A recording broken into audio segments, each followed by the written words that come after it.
Ambassador Muthaura for a brief tribute. Kindly, Ambassador,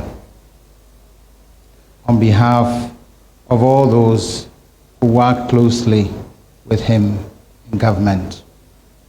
Ambassador Muthaura.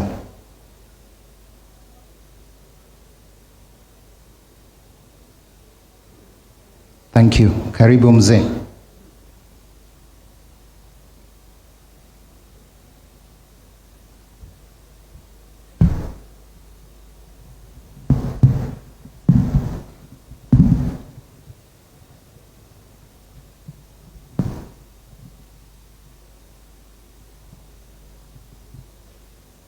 Your Excellency, the President of the Republic of Kenya, Honorable Mwai Kenyatta, Your Excellency, Margaret Kenyatta, the First Lady, Your Excellency, the Vice President of Kenya, Honorable Bruto, Your Excellency, the former Prime Minister, Honorable Raila Odinga, and his spouse, Her Excellency, Ainda Raila Odinga. Your Excellency, Your Lordship, the Bishop of Nyeri, may we kindly ask, tunauliza wananchi wote tuweze kutulia, bado tuko katika hali ya maombi, na tusikize kumbukumbu ya baba yetu. Tafadhali wananchi. Your Lordship, the Bishop and the clergy, on behalf of the public service that served under the leadership of our departed father, the father of modern Kenya, His Excellency Mwai Kibaki, we really wish to convey our condolences, most deep condolences, to his family, Judy Kibaki, Jimmy Kibaki, and his family, and also Judy and her daughter, David, his wife and children, Tony, his wife and children, extended family, including the governor of Laikipia, His Excellency Derito. We really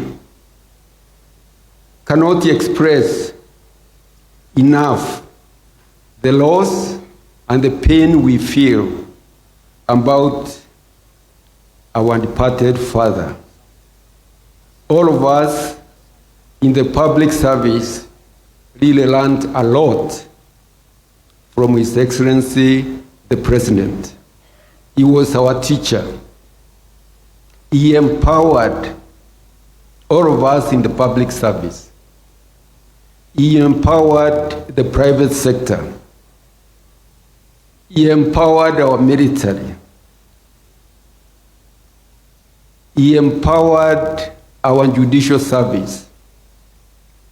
Actually, there is nobody in the public service who cannot say he learned and got a lot of inspiration from our departed president.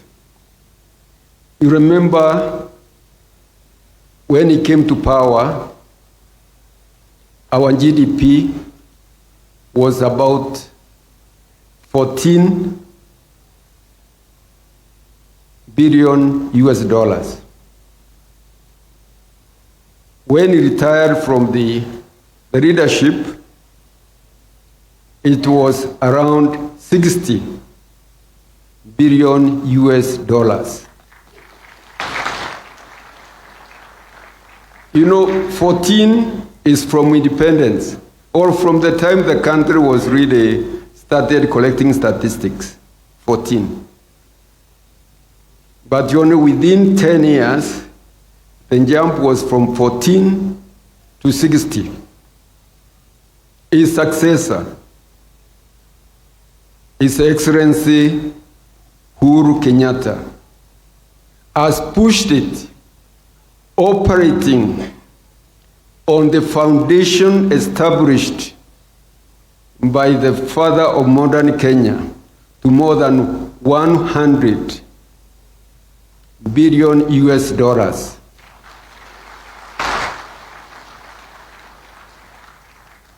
Today, nobody in the world can take our country lightly. Nobody. We are supposed to be the 5th largest economy in Africa. And we are marching on. We are marching on. How did President Mwai Kibaki go about it? He came up with what was called the Economic Recovery Program, Economic Recovery and Employment Creation Program or strategy during the first 5 years. What surprised everybody, including the World Bank and the IMF, under the leadership of the president, who emphasized empowerment. He empowered the ministers. He empowered the civil servants. He empowered the parastatals and everybody who under responsibility. What happened with that strategy? We surpassed all the targets that were set. The World Bank came, sent a delegation all the way from Washington. World Bank and IMF to find out what had happened in the country. Because everything was going up, and before that, the economy appeared to be pinned down by the structural adjustment regulations. It was like pinned down, and when he came, it's like he just cut the chains, and the economy started bubbling. That is really Mwai Kibaki. What did he do? He focused on the essential foundation of the economy, the infrastructure, the roads. After building the Thika road with a lot of doubting Thomases, just confidence came into the country. There is no project we could not implement under him. He renovated Jomo Kenyatta International Airport. Suddenly, Jomo Kenyatta International Airport became the most modern airport in Africa. I remember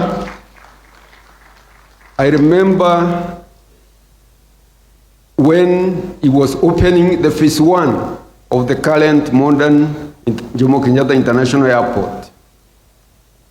The World Bank representative said, if you Kenyans can do a project like this so successfully on your own resources, because World Bank was a junior partner, they were contributing only $10 million. Kenyan government, the treasury was contributing $120 million. He said there is no project which we cannot implement. Later, what happened? Of course, it's completion of the Thika Superhighway. It was the completion of the, and I've heard a lot of people talking, nobody has mentioned it, the Isiolo-Moyale Highway. Isiolo-Moyale Highway is about 520 kilometers. It was built, I think, within, I can remember, Your Excellency the President, because you are funding it, I think 3 years, we realized that road. The purpose was to open up northern Kenya to join Kenya with Ethiopia. Because our president, Mwai Kibaki, was an economist. He was to open up space for economic activities for this country. He even pushed a lot about accession of Rwanda into the East African community. He pushed very hard the accession of Burundi into the East African community. And now our current president has pushed very hard the accession of Congo into the community. I saw an article which was being circulated that now the East African Federation is going to be one of the most powerful nations in the world after. No, we have to be ambitious, Your Excellency. We have to be ambitious. But that ambition wasn't developed by the president. He pushed us to design the LAPSET project to open up northern Kenya with the port linking us with South Sudan and linking us with Ethiopia. He used to say, the population is getting squeezed here in the southern part of the country, which is developed. We need to open up the north so that the population can go. And what is really, really very good is that our current president has never rested to make sure those dreams are achieved. So, what can we say? I said he focused on fundamentals, the roads infrastructure. He focused on power infrastructure. What he did, said, let's connect. You know, we had talked about rural electrification for a long time. He said, let us connect all public institutions with power, all marketplaces, even churches. Let's connect them with the power. Then wananchi will be able to tap power from those points. Before, there used to be 40,000 connections a year. By the time we left, we are doing more than 200,000 connections a year. That's the power. And then, of course, in generation, when you get power, invested a lot on geothermal, which the current government has continued to expand.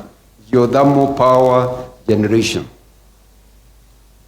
The other point, which was really a game changer. Kindly. Sorry, sir. Sorry, Bishop. Ambassador. Your Lordship, I'm concluding. Let me finish just this. Kindly. I'm become a bit political. I'm not a politician. What you did, the next point was actually the communication sector. The revolution in brought about with the optic cable that came from Fujairah to Mombasa revolutionized communication sector in this country, and Kenya now is one of the top country in the world in terms of telecommunications. So these were the foundations. The other one, and I cannot really go without mentioning that, is human capital development. People talk about primary education, but that was step 1. Step 2 was to expand secondary education, which he did by opening up day schools, day secondary schools, and that multiplied, I think, by multiples of 3 or 4 times. The next thing was university education. Kindly. From six public universities to 22 public universities. And finally introduced TVET education in the country to empower the youth so that they are productive. TVET all the way from high school to university. Surely, those what I can say, and also thank His Excellency the President because he's carrying that flag. Thank you very much. Thank you. Allow us to listen to one stanza from the choir, please, before we go to the other tribute.